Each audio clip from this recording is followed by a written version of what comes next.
Students, good morning. Right? So today we are going to study about the structure of brain. Okay. So we had studied about the structure of neuron. Okay. And then the types of neurons. So today we shall see about the nervous system in the brain. Okay. So coming to the structure of the brain, first of all, the nervous system comprises of the non-polarized nerve cells. Okay. First, in the diploblastic organisms,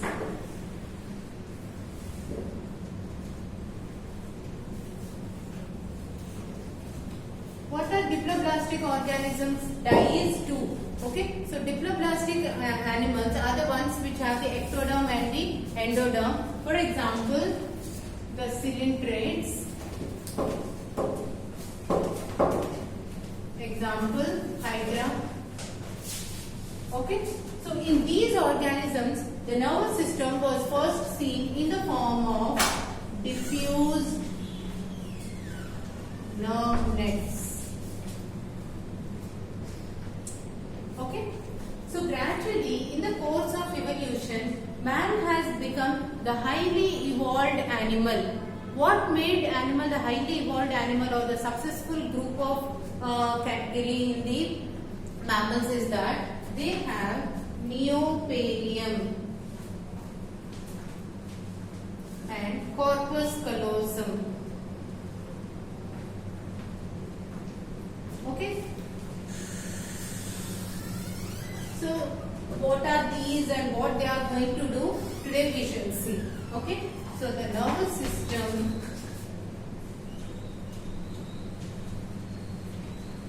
is divided into central nervous system,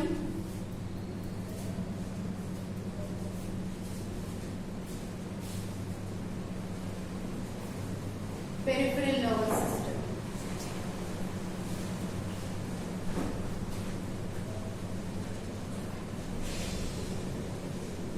Short, we write it as CNS.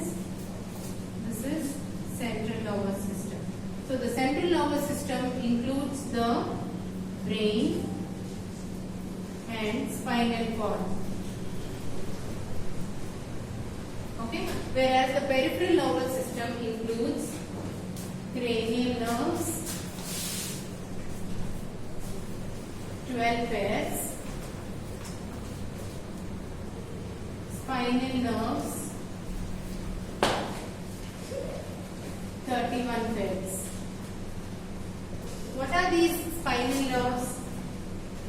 8 are cervical, 12 thoracic, 5 sacral, 5 lumbar, 5 sacral, and 1 coccygeal. Together makes up 31 pairs. So this is how the nervous system is being elaborated and given in a pictorial form. Right? So the nervous system includes the non-polarized nerve cells. They are it is first seen in the diploblastic organisms. Example, coelenterate Hydra, in the form of diffuse nerve net cells. Right? And nervous system is divided into two types: central nervous system, which includes the brain and spinal cord, and peripheral nervous system, which includes the cranial nerves and spinal nerves. Cranial nerves are 12 pairs and spinal nerves are 31 pairs. 8 are cervical, this part, and then 12 thoracic, then next 5 lumbar, 5 sacral, and the last one is the coccygeal. Right? So today we are going to study about the brain coming under the central nervous system. Right?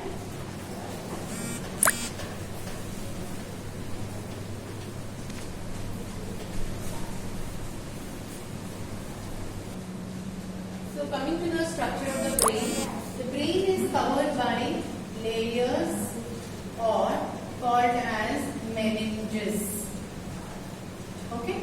So the outer layer is called as dura mater, matter and innermost is the pia matter. Okay, so the dura matter and arachnoid matter are separated by subdural space. Okay, and arachnoid matter and pia matter are separated by subarachnoid space. Okay, so these are the layers that cover the brain. Okay, so you can see here. So the dura matter represented in the form of the orange color here, and then next is arachnoid membrane, the blue color one, and the pia matter, the innermost one.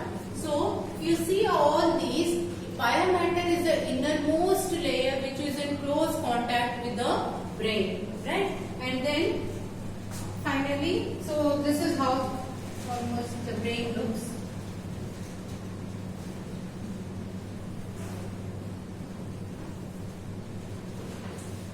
Right? So the part where the brain is finishing and extending into the spinal cord, so this part here, it is called as foramen magnum. Okay? So let us see in detail about the brain.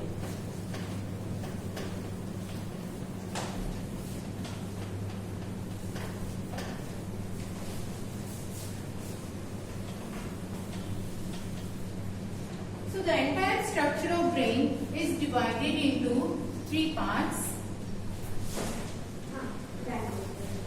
Forebrain, midbrain, and hindbrain. Right? Forebrain means the front one, the front portion here. So this part here, this is what is called as the forebrain, this part. Okay? Or we also call it as prosencephalon. Cephalon means brain. Pro is first. Okay? Then midbrain, mesencephalon. Hindbrain is rhombencephalon. Right? And this forebrain includes olfactory bulb,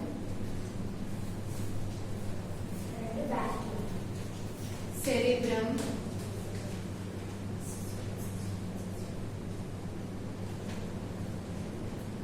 diencephalon.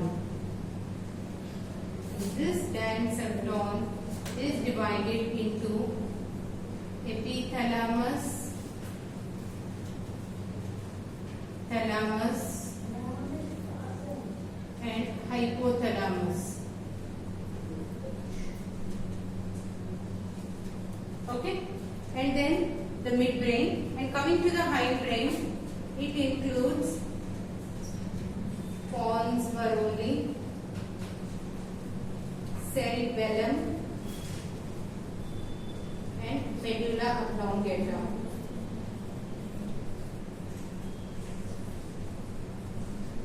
Right? So today's class we are going to see about the forebrain. Right? So first, coming to the olfactory bulb, it includes the olfactory epithelium,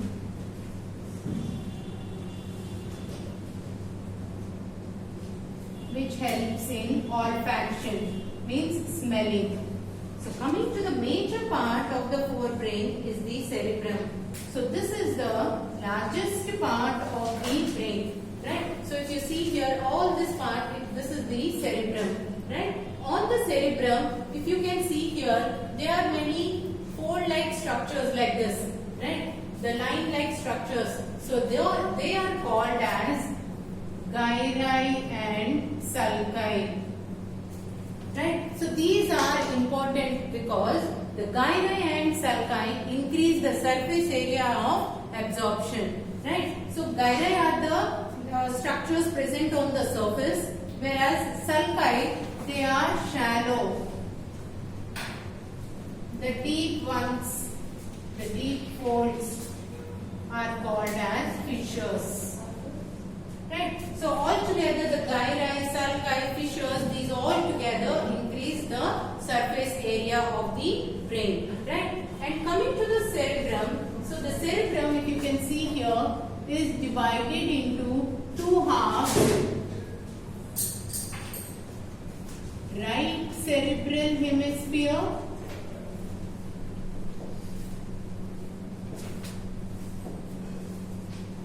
this is the left cerebral hemisphere.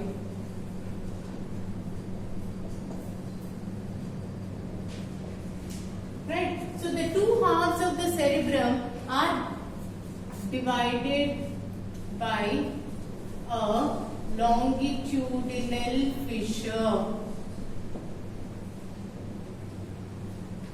and interconnected by corpus callosum. Okay, so I had mentioned in the starting about the corpus callosum. So because of the corpus callosum, the two cerebral hemispheres are in close contact and they can be intercommunicated. Otherwise, the two hemispheres will be kept separate and then no information is being transmitted between these two.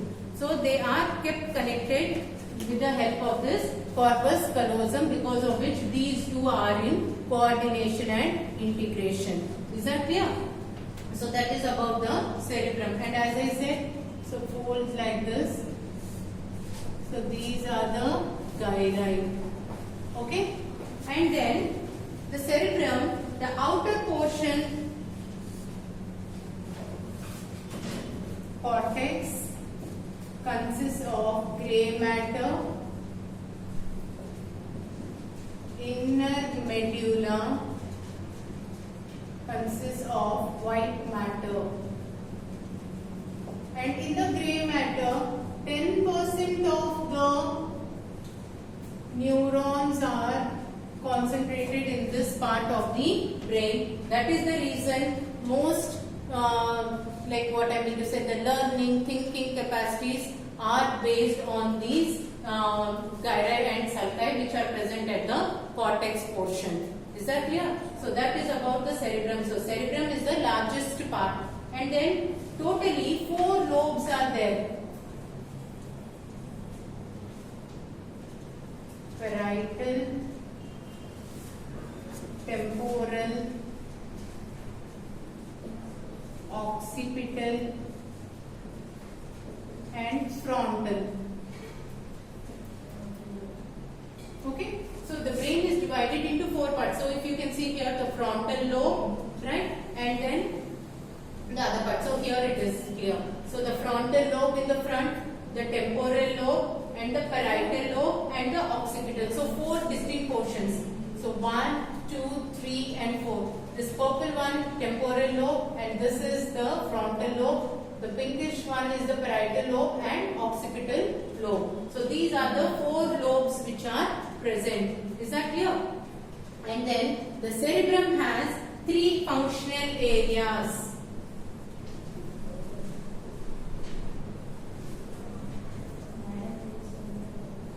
Motor, sensory and association areas.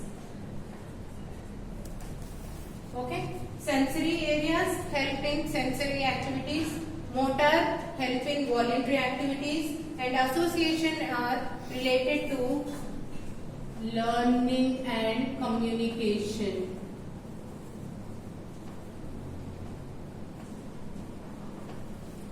Is that clear? So this is about the cerebrum, the largest part containing gyri and sulci, and 3 functional areas: motor, sensory and association areas. Motor areas related to voluntary movements.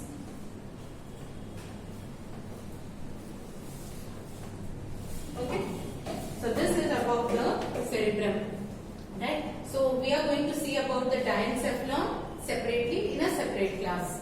Is that clear? So these are the parts of that of the prosencephalon, of that of the forebrain. Clear? Thank you.